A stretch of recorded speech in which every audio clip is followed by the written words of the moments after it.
All right, we're going over the scapular car here. So a couple rules with this. Number one, we don't want any pain. So for that, all I'm going to do is limit motion in any direction there is pain. Secondly, the goal with this is just to isolate my scapula or shoulder blade and move it through its entire range of motion. And third, should be very slow and controlled. We can do both arms at once, but for the video here, I'm just going to demonstrate this one side. So a couple things in my setup here. I'm standing. These can definitely be done in other positions, and I'll go over those at the latter part of the video here. I'm going to have my arm against my side, flat, elbows straight. The palm against my side is really important. I don't want it to shift forward or backwards on my thigh. I'm going to keep it right on my side. However, it is allowed to go up and down. And then I'm going to imagine that I got a marker taped to the top of my shoulder here. That imaginary marker is what I'm going to draw my circle with. So I'm going to start by exhaling, feel a little tension in my abs, and then I'm going to slowly raise that shoulder blade up towards the sky. From here, I'm going to go up and forward, rounding that front part of the circle, down and forward,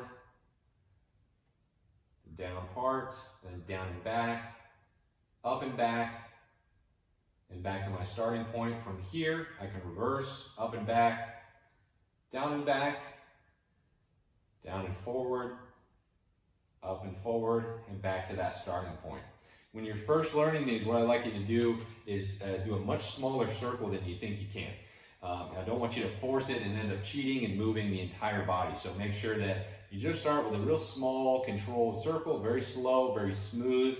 And then as you get more comfortable with it, we can slowly expand that circle. Secondly, this is not the only option for the exercise. We can do this with our arm in any position in space, but we just want to keep the same rules in mind that we were just doing. So if I, for example, hold my arm straight out here, I want to imagine that I have something against my hand so that it doesn't go up and down all over the place. I'm going to maintain that and only allow the hand to go up and back. And then I draw that same circle that I just did with the arm against my side. I'm just changing the position of my arm in space. I could do some over here.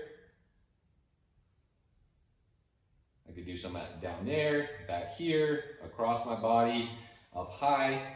Really feel free to play around with as many different positions as you like, as long as you're keeping in mind those rules that I mentioned at the beginning.